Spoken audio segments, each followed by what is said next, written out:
You're listening to the J Report Talk Radio on PTN Network. To understand this, you have to go back to what young brother here referred to as the house Negro and the field Negro. Back during slavery, there was two kinds of slaves. There was the house Negro and the field Negro. The house Negro, they lived in the house with master. They dressed pretty good. They ate good because they ate his food, what he left. They lived in the attic or the basement, but still they lived near their master. And they loved their master more than the master loved himself. They would give their life to save their master's house quicker than the master would. The house Negro, if the master said, we got a good house here, the house Negro said, yeah, we got a good house here. Whenever the master said we, he said we. That's how you can tell a house Negro. If the master's house caught on fire, the house Negro would fight harder to put the blaze out than the master would. If the master got sick, the house Negro would say, what's the matter, boss? We sick. We sick.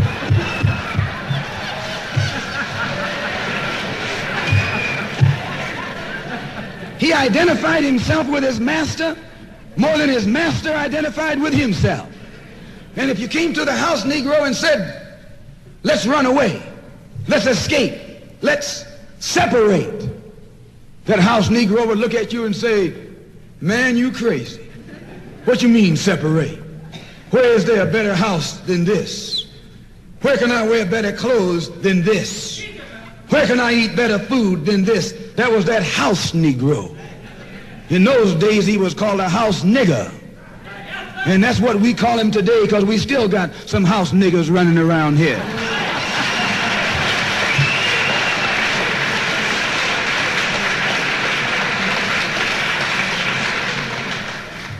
This modern house Negro loves his master.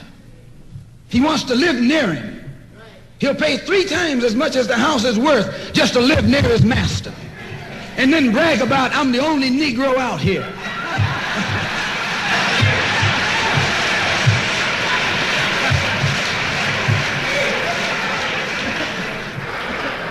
I'm the only one on my job.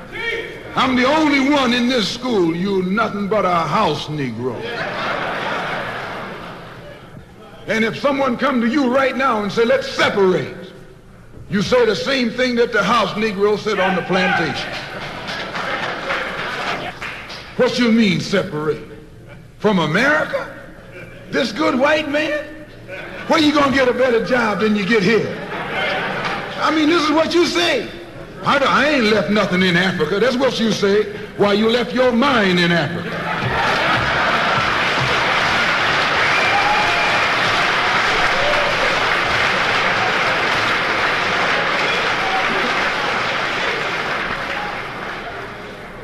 On that same plantation, there was the field Negro. The field Negro, those were the masses. There was always more Negroes in the field than there was Negroes in the house. The Negro in the field caught hell. He ate leftovers. In the house, they ate high up on the hog. The Negro in the field didn't get nothing but what was left of the insides of the hog. They call them chitlins nowadays. In those days, they call them what they were, guts. That's what you were, a gut eater. And some of you all still gut eaters.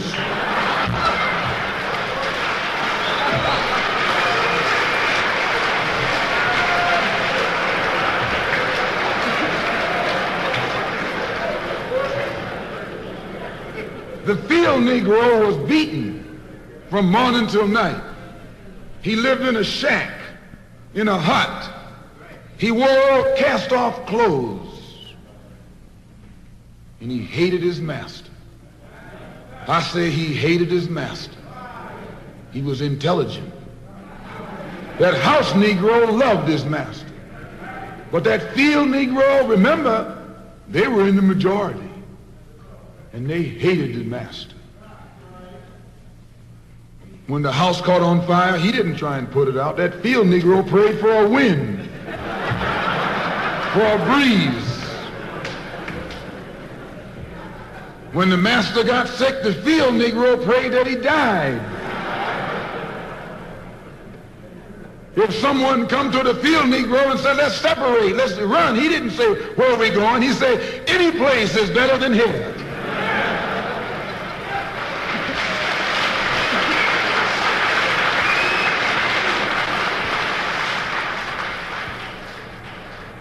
You got field Negroes in America today. I'm a field Negro. The masses are the field Negroes. When they see this man's house on fire, you don't hear these little Negroes talking about our government is in trouble. They say the government is in trouble.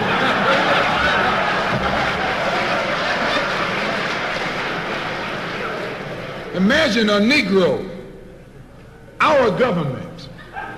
I even heard one say, our astronauts. They won't even let him near the plant. And our astronauts, our Navy, that's a Negro that's out of his mind. That's a Negro that's out of his mind. Just as the slave master in that day used Tom, the house Negro, to keep the field Negroes in check, the same old slave master today has Negroes who are nothing but modern Uncle Toms, 20th century Uncle Toms, to keep you and me in check, keep us under control, keep us passive and peaceful and nonviolent. That's Tom making you nonviolent. It's like when you go to the dentist and the man is going to take your tooth. You're going to fight him when he starts pulling. So they squirt some stuff in your jaw called Novocaine to make you think they're not doing anything to you. So you sit there, and because you got all that Novocaine in your jaw, you suffer peacefully.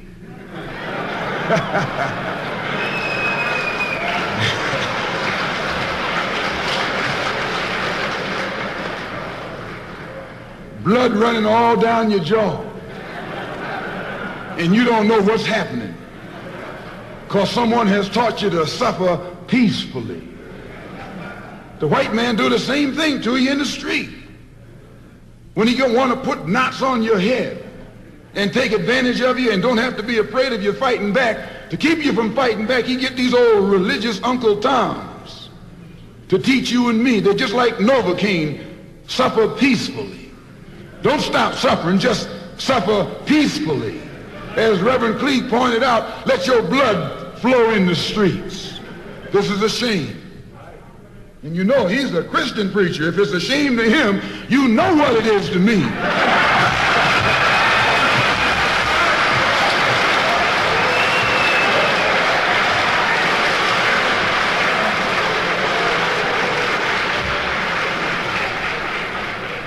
Because nothing in our book, the Quran, as you call it, Koran, teaches us to suffer peacefully.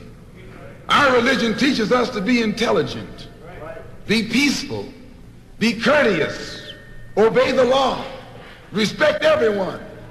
But if someone puts his hand on you, send him to the cemetery.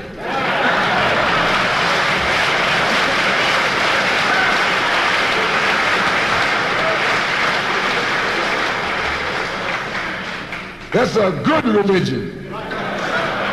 In fact, that's that old-time religion.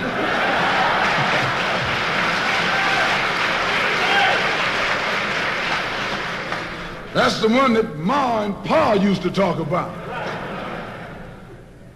An eye for an eye, and a tooth for a tooth, and a head for a head, and a life for a life.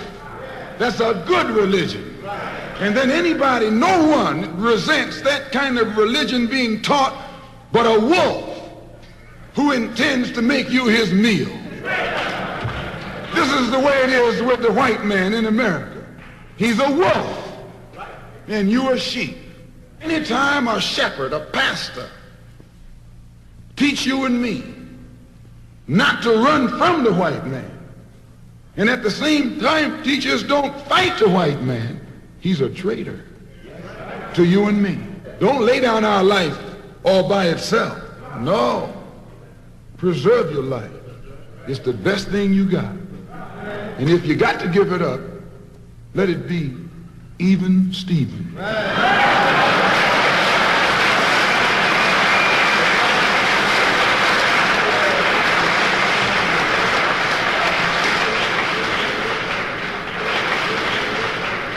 The slave master took Tom and dressed him well and fed him well and even gave him a little education. Gave him a long coat and a top hat and made all the other slaves look up to him. Then he used Tom to control them. The same strategy that was used in those days is used today by the same white man. He take a Negro, so-called Negro, and make him prominent, build him up, publicize him, make him a celebrity, and then he becomes a spokesman for Negroes and a Negro leader.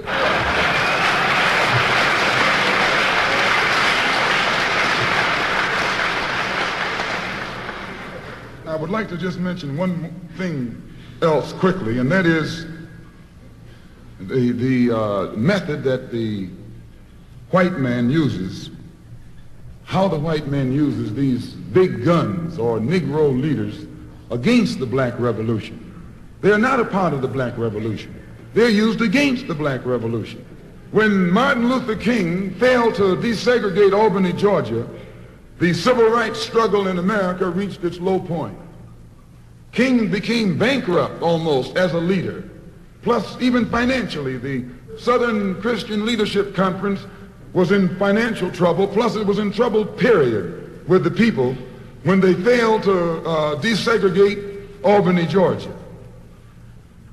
Other Negro civil rights leaders of so-called national stature became fallen idols. As they became fallen idols, began to lose their prestige and influence, local Negro leaders began to stir up the masses. In Cambridge, Maryland, Gloria Richardson.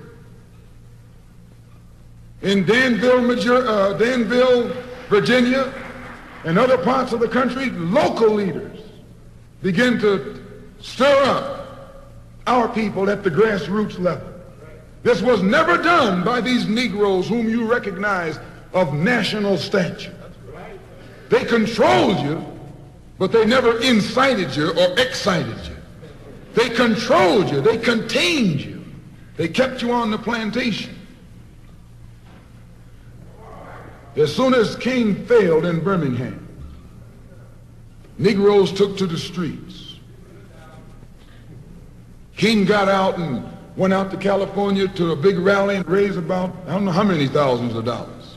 Come to Detroit and had a march and raised some more thousands of dollars.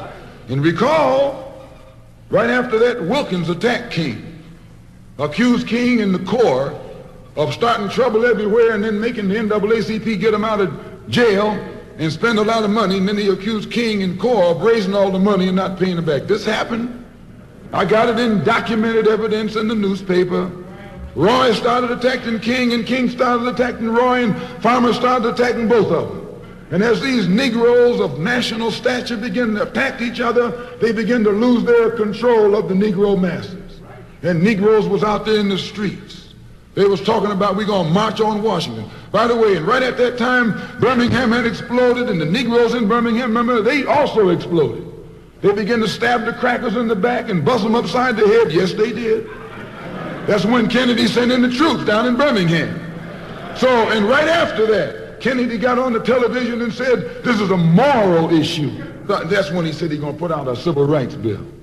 And when he mentioned civil rights bill and the Southern crackers started talking about they were going to boycott it or filibuster it, then the Negroes started talking about what? We're going to march on Washington, march on the Senate, march on the White House, march on the Congress, and tie it up, bring it to a halt. Don't let the government proceed. They even said they was going to go out to the airport and lay down on the runway and don't let no airplanes land. I'm telling you what they said. That was revolution. That was revolution. That was the black revolution. It was the grassroots out there in the street. Scared the white man to death. Scared the white power structure in Washington, D.C. to death. I was there. When they found out that this black steamroller was going to come down on the Capitol, they called in Wilkins. They called in Randolph. They called in these national Negro leaders that you respect and told them, call it off. Kennedy said, look, you all letting this thing go too far. And old Tom said, boss, I can't stop it because I didn't start it.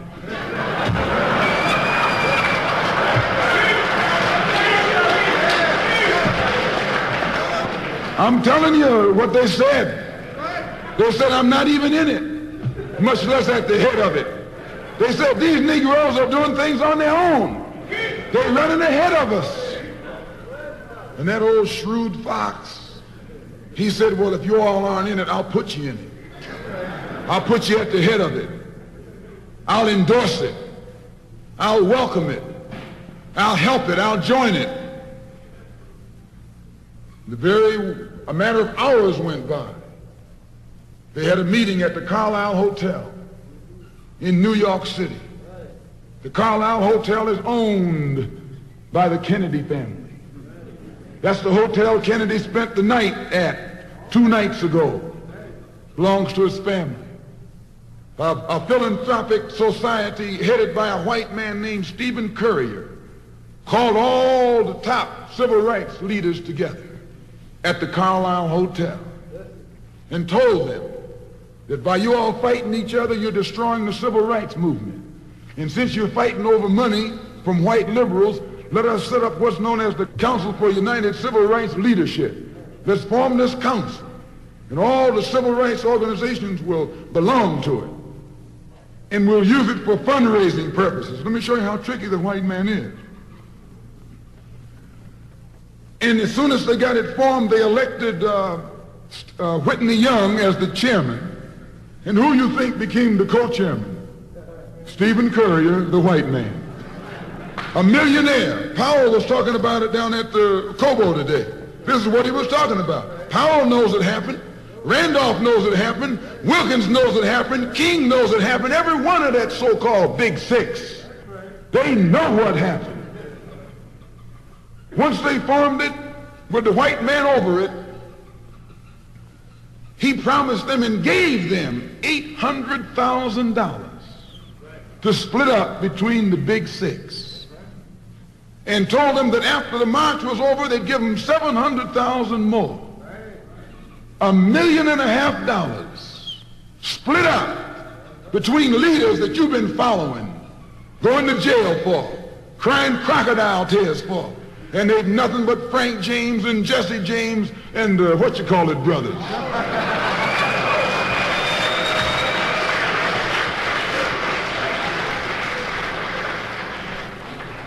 Soon as they got the setup organized, the white men made available to them top public relations experts. Opened the news media across the country at their disposal. And then they begin to project these Big Six as the leaders of the march. Originally, they weren't even in the march. You was talking this march talk on Hastings Street. Is Hastings Street still here?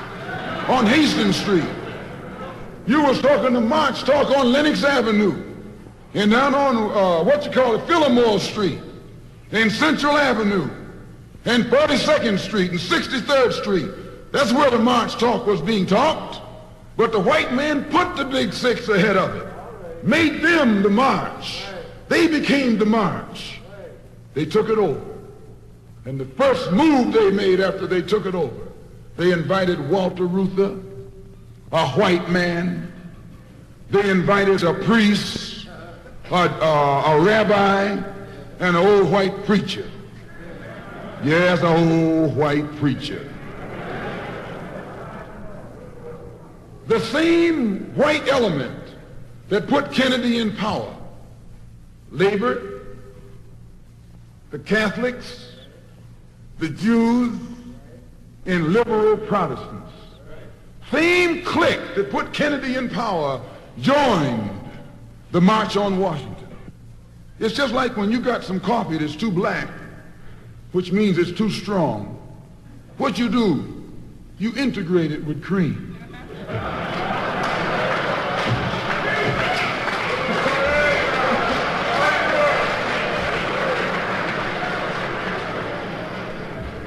You make it weak. If you pour too much cream in, you won't even know you ever had coffee. It used to be hot, it becomes cool. It used to be strong, it becomes weak. It used to wake you up, now it'll put you to sleep.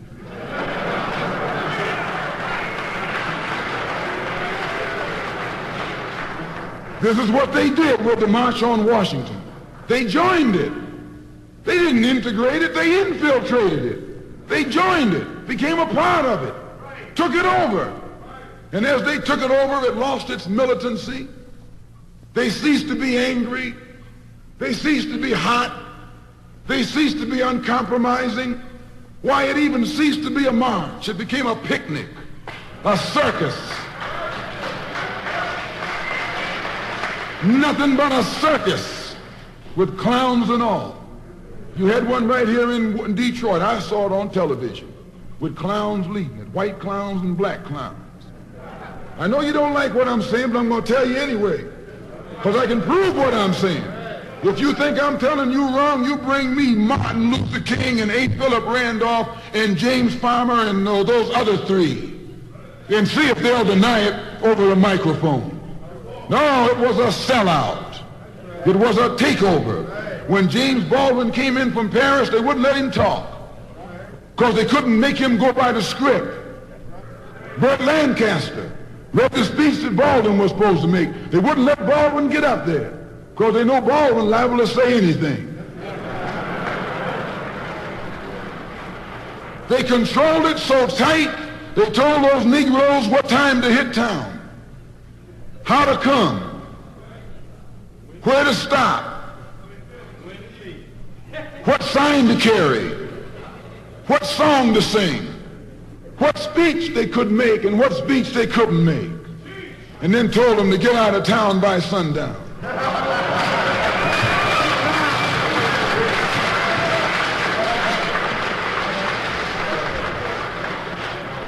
And every one of those toms were out of town by sundown. Now I know you don't like my saying this, but I can back it up. It was a circus, a performance. It beat anything Hollywood could ever do. The performance of the year. Ruther and those other three devils should get a Academy Award for the best actors because they acted like they really loved Negroes and fooled a whole lot of Negroes. And the 6 Negro leaders should get an award too for the best supporting cast. You're listening to the J Report Talk Radio on PTN Network.